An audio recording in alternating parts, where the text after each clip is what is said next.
Ancient Chinese eunuchs, historically infamous yet indispensable. These figures, mostly from poor families, were sold or forced by their parents to undergo the full snip-snip treatment. Yep, the whole package was gone. Seen as trustworthy, since they couldn't stir up romantic trouble and free from family loyalties, eunuchs became the palace's jack-of-all-trades, handling errands, guarding royals, and even playing nurse. Yet, despite their proximity to power, they were often viewed as less than men, isolated, humiliated, and disrespected. And that stigma? It fueled their ambition to climb every rung of the palace hierarchy. But how did they become so feared, hated, and eventually infamous in Chinese history? Eunuchs weren't content just hanging around palace halls. Their ambitions ran deeper, partly because, let's face it, the palace was ruthless, and survival there was no small feat. Since eunuchs were outsiders with no families, wealth and influence became their legacy. Their way of saying, "I was here, and I mattered." They poured resources into creating their own mini-kingdoms of luxury. Ever heard of a eunuch with an adopted child, an extravagant home, and a hoard of jewelry? Yep, their lavish lifestyles were their consolation for all they'd given up. And survival in the palace wasn't just about luxuries. It was about protection. High-ranking eunuchs became the emperor's confidants, trusted even more than generals or court officials, who often had their own agendas. With influence, they could hold their own against anyone in court, from rival officials to scheming empresses. For the emperor, eunuchs offered loyal service, balancing out officials with deep family ties and power-hungry relatives. But let's be real, just because they got the snip-snip treatment before puberty doesn't mean they didn't have the urge. They just couldn't perform. Imagine all that bottled-up ambition and emotion. It's no wonder they poured it into palace intrigue. And boy, did they climb. With unique access to the emperor, they started influencing decisions, policies, and rivalries in court. Eunuchs were a tool of control, but not without risks. Take Zhao Gao, the infamous power-hungry eunuch of the Qin dynasty.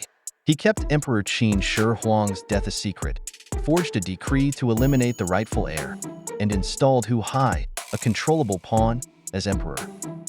In one infamous incident, Zhao presented a deer but insisted it was a horse. The emperor was like, "Nah, that's a deer." But Zhao's supporters went along with it. It wasn't just about embarrassing Hu Hai, it was a deadly move. Eventually, Zhao Gao branded Emperor Hu Hai insane and drove him to his end. But his scheme backfired when the next emperor, Ji Ying, executed Zhao Gao's family in revenge. Lesson learned: the puppet master can't always pull the strings. Sometimes, though, a eunuch wasn't even a eunuch. Enter Empress Feng, a royal with considerable influence who brought Gao Pusa, a charmer posing as a eunuch, into the palace to, well, keep her company. When Emperor Xiaowen discovered the affair, Gao was executed, and Feng was left alone. A cautionary tale about trust, loneliness, and power in the palace. Over centuries, eunuchs gained a reputation as greedy, power-hungry troublemakers. But emperors needed them precisely because they had no family ambitions. And without formal political training, eunuchs' influence often leaned toward personal gain. Yet, blaming eunuchs alone overlooks how emperors empowered them to counterbalance powerful families and ambitious officials. Eunuchs' bad reputation wasn't only because of their scheming. They were also resented by scholar officials and nobility, who saw them as unnatural outsiders meddling in government. But let's be clear, not every eunuch was a palace powerhouse. Lower-ranked eunuchs still found ways to make a side income, especially with concubines who were thrown in the cold palace. A concubine's fortune could change with the emperor's mood, so eunuchs saw opportunities to make a quick coin. These palace entrepreneurs would offer contraband-like luxuries, gossip, and news for a price, capitalizing on the isolation of these fallen concubines.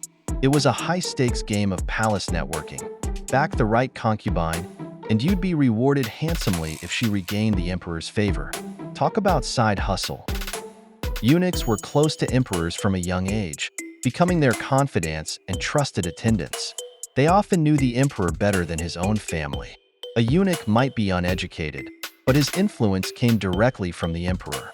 Unlike officials or relatives, who had their own agendas, eunuchs lived and breathed royal service. They were disposable, but that made them loyal. They knew the emperor could eliminate them with a single command, while powerful officials or family members couldn't be so easily dismissed.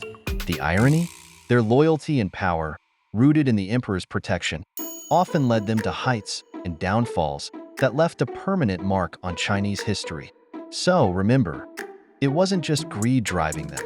For many, power was their legacy, survival tool, an ultimate thrill in a world that didn't quite accept them. With no families or heirs, eunuchs made the empire itself their playground, playing the game as fiercely as any ruler.